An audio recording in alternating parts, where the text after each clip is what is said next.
मुंबई बॉम्बस्फोटावेळी त्यावेळचं सरकार हतबल झालेलं होतं. काहीच कळत नव्हतं अशी परिस्थिती होती. अतिरेक्यांनी मुंबई आणि देश वेठीस धरला होता.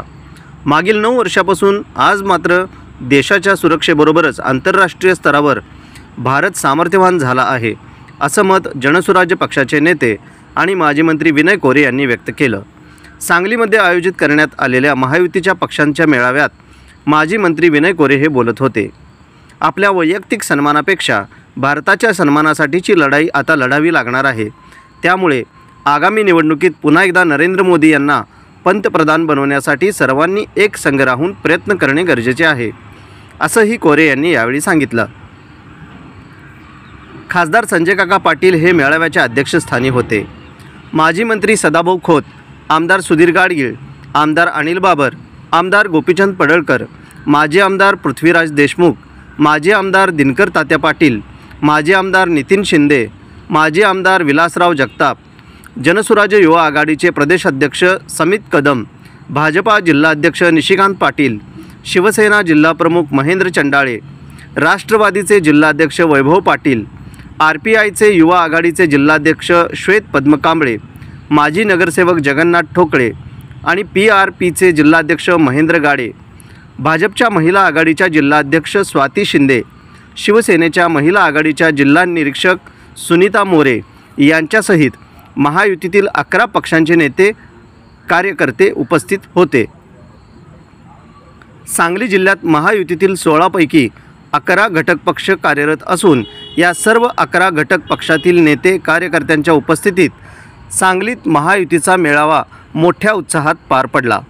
येत्या लोकसभा निवडणुकीत 400पेक्षा अधिक जागा निवडून आणण्याचा निश्चय यावेळी करण्यात आला, असं भाजपाचे जिल्हाध्यक्ष निशिकांत पाटील यांनी यावेळी सांगितलं. मुंबई बॉम्बस्फोटाच्या काळामध्ये मी स्वतः मंत्री होतो आणि काहीच कळत नव्हतं. ही व्यवस्था मी त्यावेळेला अनुभवली. हातबल झालेली सगळी मुंबई वेठीस धरलेली, सगळा देश वेठीस धरलेले ते जवळजवळ 48-52 तास हे आपण सगळ्यांनी अनुभवले. आणि आजचा काळ जो आपण बघतो, या 9 वर्षाच्या काळामध्ये आंतरराष्ट्रीय पातळीवर भारतानं मिळवलेलं सामर्थ्य असेल, भारतानं आपल्या सुरक्षतेची घेतलेली काळजी असेल आणि यातून भारतवासियांना मिळालेला एक अभिमान असेल, हे खरोखर प्रत्येकाच्या मनामध्ये आहे.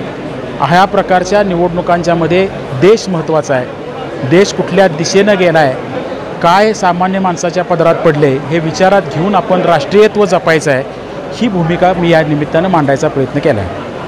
आज सांगली येथे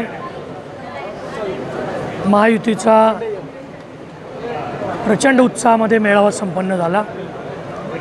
16 पक्षापैकी, मित्रपक्षापैकी 11 पक्ष या ठिकाणी कार्यरत आहे. 11 पक्षाचे सगळे जिल्ह्याचे अध्यक्ष, त्यांचे या जिल्ह्यातले सगळे पदाधिकारी आणि त्यांचे सर्व कार्यकर्ते आजच्या या मेळाव्याला उपस्थित होते. अत्यंत उत्साहामध्ये आणि मोदी साहेबांना 400+ एवढे खासदार देण्याची प्रतिज्ञा करून आजचा मेळावा या ठिकाणी संपन्न झालेला आहे. सदाभाऊंनी जर खंत व्यक्त केली, कशा पद्धतीने पुढे घटक पक्षांना सामावून घेतलं? राज्य पातळीवरचे काही विषय सदाभाऊ खोत साहेबांना या ठिकाणी बोलायचे होते. त्यांचे विषय जिल्हा पातळीवरचे नव्हते. राज्य पातळीवर त्यांच्या जे विषय आहेत ते निश्चितपणानं मी आत्ताच प्रदेशाध्यक्ष महोदयांना बोललो आहे आणि ते त्यांच्याशी बोलून त्यांचा विषय त्या ठिकाणी ज्या अडचणी आहेत त्या संपवल्या जातात.